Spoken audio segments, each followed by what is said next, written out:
Hello everyone, इस video में हम लोग त्रिकोणमिति पढ़ने जा रहे हैं जो कि क्लास 10th में पढ़ा जाता है।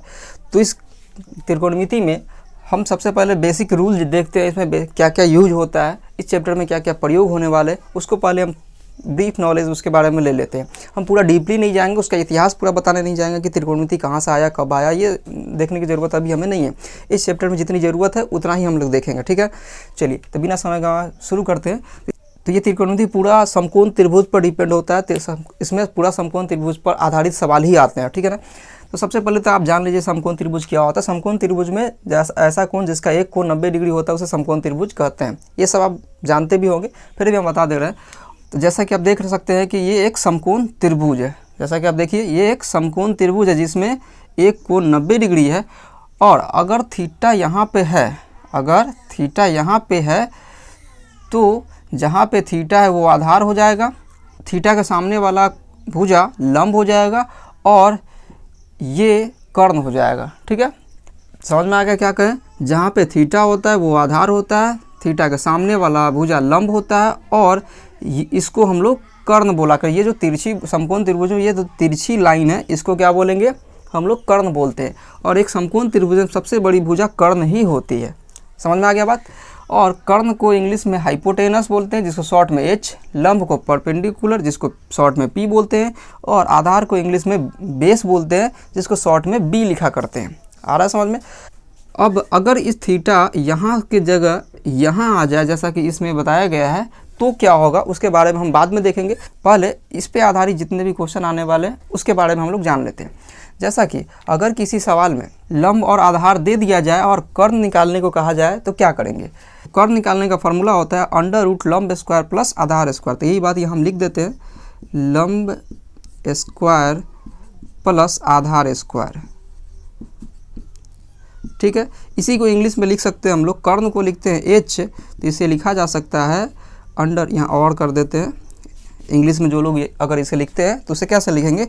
H इक्वल टू हो जाएगा P square plus B square, मतलब परपेंडिकुलर का स्क्वायर प्लस बेस का स्क्वायर, ठीक है ना। तो आपको जिसमें सुविधा लगे हिंदी में लिखना, इंग्लिश में लिखना, आप उसमें लिख सकते हैं, कोई दिक्कत वाली बात नहीं है। हम हिंदी में ही अभी लिख दे रहे हैं फिलहाल, आप इंग्लिश में बना सकते हैं उसे। तो अगर कर्ण निकालना हुआ तो क्या किए? लंब स्क्वायर प्लस आधार स्क्वायर अंडर रूट में, ठीक। अगर आधार निकालना हो तो क्या करेंगे? आधार निकालना हो तो उसका फॉर्मूला होता है अंडर रूट कर्ण स्क्वायर माइनस लंब स्क्वायर, ठीक है।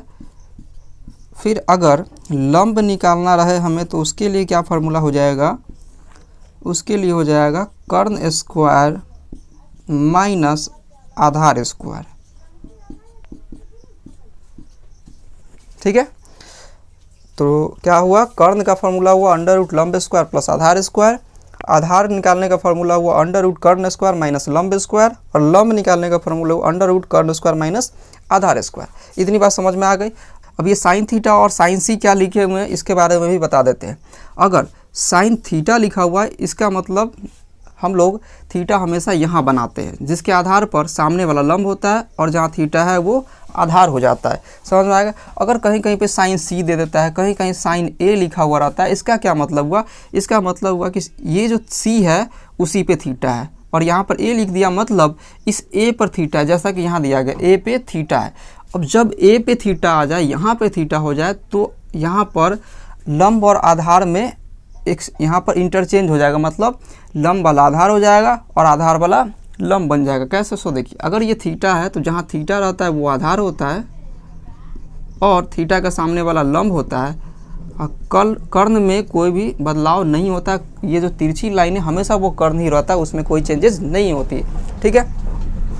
तो इसमें कर्ण को हाइपोटेनस मतलब H, बेस मीन्स B और परपेंडिकुलर मीन्स P, और फार्मूला इसी तरह से बनेगा। फार्मूला यही रहेगा, फार्मूला में कोई बदलाव नहीं होगा। कर्ण का भी फार्मूला वही रहेगा, आधार का फार्मूला वही रहेगा, लंब का फार्मूला यही रहेगा, इसमें कोई चेंजेस नहीं होने वाली है। समझ में आ गया बात?